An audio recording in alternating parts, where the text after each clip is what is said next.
Muy buenas noches, queridos hermanos, amigos y quien me escuche. Aquí estamos otra vez. Vamos a ver en esta oportunidad Primera de Pedro, capítulo 1, a partir del versículo... el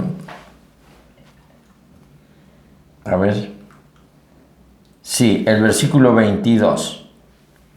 Vamos a ver el versículo 22 y vamos a sacar una enseñanza y también vamos a terminar con un propósito de vida, porque es muy amplio lo que nos dice Pedro acá. Esto no es para gente que vive corriendo, gente que ya tiene la cabeza llena de cosas. Esto no es tampoco para aquellas personas que manejan su fe como si fuera un artículo más decorativo en su vida. Esto es para centralizar lo que el Señor revela a través del Espíritu Santo, centralizarlo en nuestra vida y darle el lugar que corresponde. Qué grande que es esto, que al final Dios nos da todo, nos da salvación, pero los que decidimos somos nosotros, de manera que no se puede presionar a nadie. Está en tu decisión y en la mía seguir creyendo, buscando y enterándonos de las cosas nuevas que Dios tiene cada vez, cada día, cada momento para sus hijos. Así que vamos a leer del versículo 21, hablando de Jesús en el 20, de que fue destinado antes de la fundación del mundo, de esto ya hemos hablado, y para ser manifestado en los postreros tiempos por amor nuestro. Y estos postreros tiempos son los tiempos de la venida del Señor en adelante. Llevamos 2000 y pico de años de los postreros tiempos, pero vamos viendo que dentro de los 2000 años de los postreros tiempos se van dando también intensificación de casos y hechos que nos arriman a olfatear, otear el horizonte de un final de los tiempos. Si nos proponemos observar cómo va el mundo, podemos arrimarnos mirando de un lado y mirando de otro, que el horizonte se está anocheciendo en el horizonte, que estamos entrando cada vez más en la oscuridad de la distancia del sol que desaparece ahí delante. Y ese sol solamente quedará para iluminarnos a cada uno de los que creemos con una luz interior. Seremos verdaderamente la luz del mundo en medio de un mundo oscuro como la noche, más oscuro que la noche, oscuro como la muerte y la nada. Preparémonos para este tiempo. Esto que ha sido manifestado en los postreros tiempos, por amor nuestro. Y agrega algo, y aquí entramos en el versículo 21 que quería subrayar, mediante el cual creéis en Dios, mediante el cual el Cordero inmolado, por medio de él, se nos abre un abanico para vivir una fe creciente cada día. Esta fe creciente Él la provoca por hacerse presente en nuestra vida, y aquellos que no estamos pegados, como que esto es lo central de la vida del hombre, aquellos que tenemos muchas preguntas, aquellos que amamos la verdad, de pronto escuchamos una voz. Jesús lo dijo: el que es de la verdad oye mi voz. Así que, mediante este Jesús, Cordero inmolado sin mancha y sin contaminación, versículo 19, nosotros podemos creer en Dios. Ese Dios que no se había manifestado nunca y que por eso tuvo que manifestar sus leyes, y tenemos el Antiguo Testamento, en donde Él no se había manifestado, solo manifestó su manera de ser, sus principios y su esencia misma como una ley inexorable. Por eso el que no cumplía la ley era pasible de muerte. Pero nosotros ahora entendemos que ese Dios, al manifestarse, se manifiesta con tanto amor que empieza por hacerlo a través de hacerse uno de nosotros. Y qué lindo cuando uno tiene esta experiencia, ¿no? De pronto figura en algún lugar un personaje importante, una persona que sobresale por su cultura, su personalidad y muchas otras cosas más, que uno siente que le supera, que realmente es una eminencia. Y de pronto uno, con santo o con algún tipo de prurito, lo que sea, se arrima, se anima y se encuentra que esta persona te trata con una delicadeza, te trata con una simpatía, te trata como que te has conocido de siempre, como que realmente te valora, y uno se siente un poco extrañado. Me ha pasado algunas veces cuento esto como algo que me cayó bien, ¿no?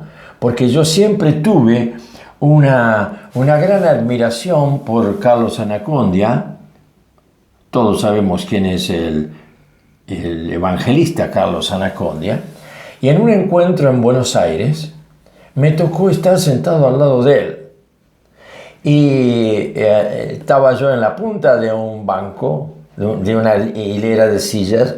Luego venía él, luego venía su esposa y sus hijos. Hoy soy muy allegado a su hijo, el mayor. Y bueno, se armó una relación así. Entonces yo dije, qué bárbaro. Nada menos que voy a poder conversar con Carlos Anacondia. Un hombre con una fama y un prestigio y un reconocimiento de ser importante, no solamente delante de Dios por la obra que ha hecho como evangelista, sino como una persona notable en la sociedad y sobre todo en el mundo cristiano, evangélico. Entonces, como yo no lo había saludado nunca, me tocó estar al lado de él. Mientras se preparaba el acto, empezaba el primer disertante, no me acuerdo bien cómo era. Entonces yo me presento al lado. Él medio que como que intenta tomar una relación, hacer una relación. Yo digo, sé de vos, Carlos, conozco quién eres. Y yo te quiero decir simplemente que estoy acá en tales circunstancias, soy pastor de Ríos de Vida de Quilmes y él se congrega en nuestra iglesia Ríos de Vida de Quilmes actualmente con su familia, y porque él es de Quilmes. Entonces me mira, me estrecha la mano y me dice, me han hablado de usted, pero así con eso, esa realidad, ¿no? Esa especie de decir, yo le conozco. Y en poco, no sé, en segundos, una especie de conexión, de cercanía, nos puso en conversación y quedamos como, ahora nos vemos poco, sobre todo por la distancia y por la situación de pandemia y qué sé yo, pero muy cercano quedamos con conversación y sobre todo en ese concepto que hace que uno tenga un concepto cercano de una persona. ¿Por qué cuento este testimonio? Porque realmente así me pasó con el Señor Jesús. Yo no conocía a Dios y hablaba de Dios, pero no le conocía. Y hablaba de un Dios que me gustaba mucho porque aceptaba la realidad de un ser supremo. Aún lo hacían los filósofos griegos, que aceptaban la existencia de un Dios supremo por encima de todos sus dioses.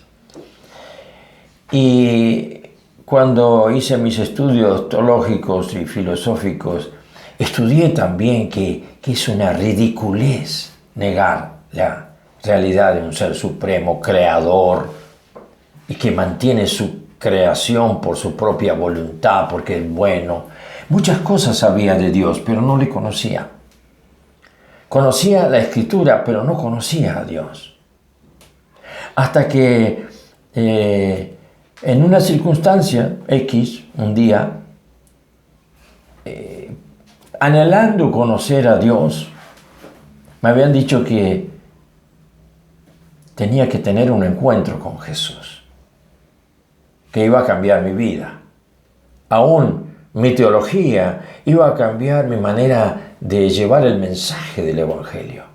Porque yo estaba decidido, tenía buena voluntad, hasta a veces creía en el dicho de que vale la pena dar la vida por un mundo mejor. Y todo se dio vuelta cuando conocí a Dios. ¿Y cómo conocí a Dios? Cuando pude conocer quién es Jesús.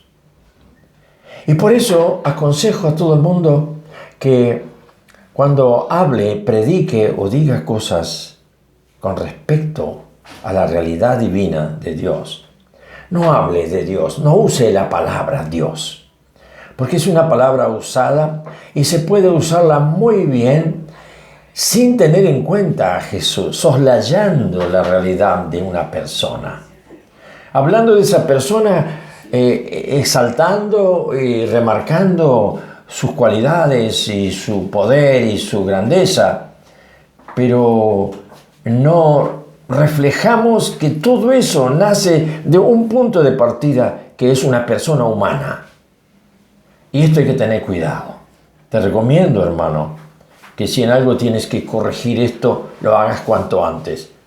No hables de Dios como un concepto griego, como un concepto filosófico, como un concepto sociológico o psicológico, si quieres. Como algunos dicen que el hombre tiene una necesidad de creer en algo y creer en un Dios.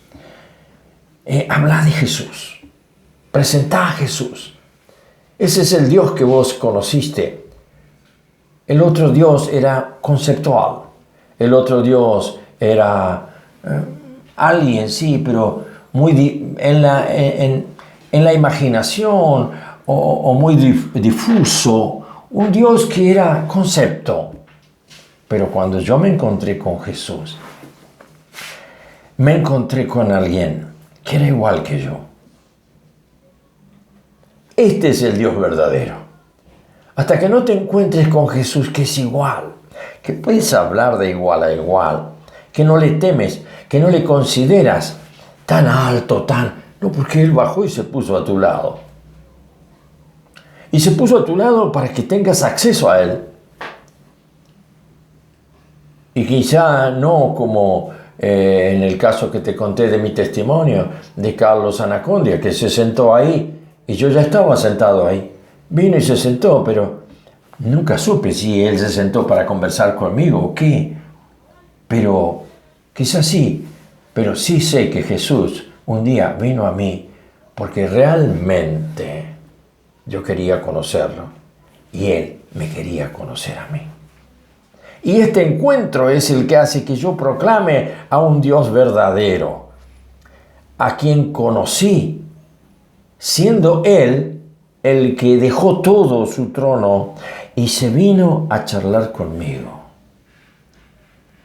Quizás esta noche cambies tu actitud frente a ese Dios, a quien le dices Señor o Padre Celestial, es mucho más que eso. Es una cercanía que todos la necesitamos. Por eso quizá también divagamos demasiado y luchamos demasiado con un montón de problemas conceptuales. Y bueno, Él vino y por medio de Él yo conocí a Dios, creyendo que ya le conocía. Así que cuando me hables o le hables a alguien, háblale de Jesús. Porque en la persona de Jesús pudiste conocer a Dios. Mientras seas una persona que habla de la palabra como punto de partida, como punto de principios de vida, estarás presentando a un Dios que sí, tiene principios. La palabra de Dios es un cúmulo de principios, pero antes que nada, el principio fundamental es su revelación, y su revelación de que en Él está todo lo que se necesita. En Él está la plenitud de Dios. En Él está Dios hecho carne, Dios hecho hombre, Dios en su naturaleza humana. Así que no te eleves tanto al Dios místico, al Dios de esa emoción que te da poder alabarle y con un fondo musical o no sé cuántas cosas más que te elevan como ser humano. Deja que el Espíritu Santo te eleve a través de un camino de fe, de intimidad y de relación con Él. Por eso, todo lo que le digamos puede ser cierto, que es un amigo, es mi amigo Jesús, Él es todo. Decimos cosas muy lindas, pero cuidado, que no sean conceptuales, que no sean tus pensamientos. Y que no hayas aprendido eso de el núcleo en donde te congregas, que te ha llevado a concebir conceptos nuevos que antes no conocías. Pero cuidado, vas a manejar conceptos y vas a hablar con tus hermanos en base a conceptos. Y vas a compartir los conceptos de la Biblia. Pero lo que tenemos que compartir es la relación que tenemos con una persona humana. Y esa persona humana que te deshace, que te desconecta, que te hace sentir no que sos una miseria, sino que me he considerado digno de poder hablar con Él. Y eso se va haciendo como una intimidad, algo propio, algo de lo cual no podés prescindir a partir de un momento dado. Yo recuerdo a alguien que me contó una vez una anécdota, quizá es una experiencia, no es mía. Lo tomé como algo lindo. Era un hombre muy simple y muy lleno de Dios. Pero quizá yo hoy puedo hablar y predicar de algo mucho más perfeccionado que esta relación que él tenía con el Señor. Pero él me contó en una oportunidad que él vivía tanto la relación con Jesús adentro, que un día, miren esto, y yo lo tomé así como, qué simple es esto. Subió a un colectivo y sacó 2 boletos, sin darse cuenta. Porque tenía la conciencia de que él no iba solo. Y pagó 2 boletos. Y después, cuando se sentó, no sabía qué hacer con los 2 boletos. Pero sí sabía quién le había llevado a cometer un error. Así que, con una sonrisa de gozo y satisfacción, lo guardó y siguió su viaje. Qué cosa más maravillosa esta simplicidad de fe, ¿no? De saber que el Señor no es que me acompaña, que me pone ángeles, no, es algo más simple. Es una persona que se ha metido adentro mío y que es parte mía. Y Él quiere que yo piense como Él piensa y que yo hable como Él habla. Y que a la vez, cuando yo hablo, es porque Él habla. Y Él no habla si yo no hablo. Es una unidad intrínseca. Este es el Dios que yo he conocido por medio de Jesús, hombre humano, que estuvo reservado en el plan del Padre por amor de nosotros para los postreros tiempos. Qué sabiduría la de Pedro, ¿no es cierto? Qué grandioso y qué maravilloso. Y en Él, ¿qué es lo que podemos? Sí, porque dos amigos, bueno, toman una cerveza, toman un mate, toman un tereré juntos, pero son dos seres que no se pueden complementar en forma plena. Llega un momento de decir, bueno, mira, me tengo que ir porque pienso hacer esto, y se despiden. Porque es necesario que cada uno siga siendo cada uno en el ritmo que tiene, en el plan de su día, en su itinerario diario. Aquí no pasa eso. ¿Sabe por qué? Porque Él ha venido a ocuparse de mí. ¿Y qué es lo que pretende? Me saca cosas nuevas. Y por eso Él habla de que el hombre de su tesoro, ¿no? Él saca cosas nuevas. El hombre bueno, el hombre nuevo, el hombre renovado saca constantes cosas nuevas. Si no, está estancado y piensa siempre lo mismo y evidentemente lo único que sabe es conceptuar. Y los conceptos no tienen asidero en la realidad. Porque mis conceptos tienen asidero en la realidad contingente, que es todo lo material y todo lo que capta mi inteligencia y mi alma. Pero el amor de Cristo en mí no tiene otra captación que a través de la percepción. Y cuando se habla en base a esa percepción en donde hay una comunicación de uno al otro interminable, con factores infinitos que no son humanos. Por eso es que te encontrás con Él y es una fuente de alimentación, es una fuente de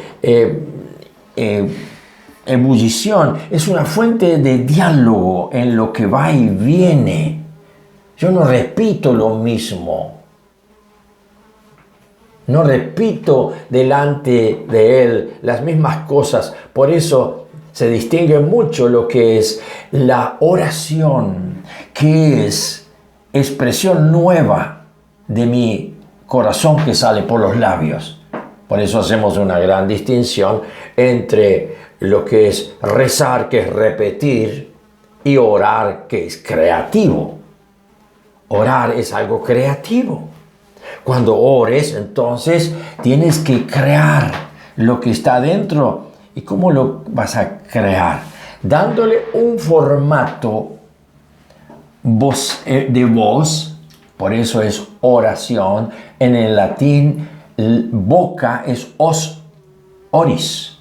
Es una palabra, entonces, que pasó al castellano en su raíz de os. Os oris es boca. Por lo tanto, cuando oramos es expresión vocal o en general. Cuando oras por tu cuenta, no puede ser expresión vocal porque no hace falta que hables en voz alta para orar. Lo haces en tu intimidad, pero es un modo de expresión. De manera que oramos y la oración se transforma en diálogo. Cuando en tu oración no hay diálogo, tu oración está muerta. Y hablas con vos nada más.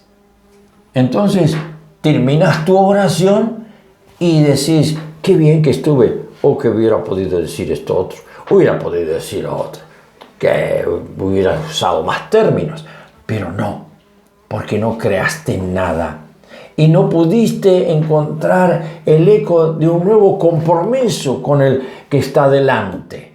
Esto es orar. Ese Jesús, cuando lo conoces, recién te encuentras con Dios. Cuando hablas con Él, hablas con Dios. De manera que el versículo 22 dice, habiendo purificado vuestras almas por la obediencia a la verdad. Cuando comenzamos nosotros a humillarnos, es cuando le empezamos a escuchar y todo lo que Él dice es verdad, no en forma conceptual, sino me desarma toda la falsedad y la vanidad de lo que yo estoy componiendo para figurar. Para que los demás me conozcan, tengo que estar constantemente componiendo, armando a través de ideas y conceptos una postura superadora. Entonces, ustedes pueden ver, y termino con esto, ustedes ver cómo está la expresión de lo que es falso en la televisión, en la radio, en las personas, en los artistas. Se ven obligados a crear y aunque estén llorando de bronca y de fracaso, tienen que aparecer en el show en un estado de exaltación para presentar una imagen perfecta y superadora.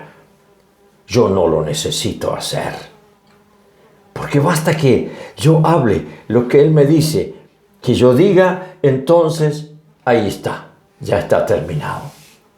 En este momento siento eso, que no hace falta que yo me esfuerce para inventar nada. ¿Por qué? Porque terminamos con esto. He aprendido y estoy aprendiendo a obedecerle, pero no como que Él es el que viene y me da las órdenes, que yo obedezca por tal cosa. No, me saca la obediencia por cautivarme, porque la revelación de las nuevas cosas que ahora sé me hacen caer de rodillas y decirle, Señor, estoy a tu disposición. Eso es obediencia. Que el Señor te bendiga.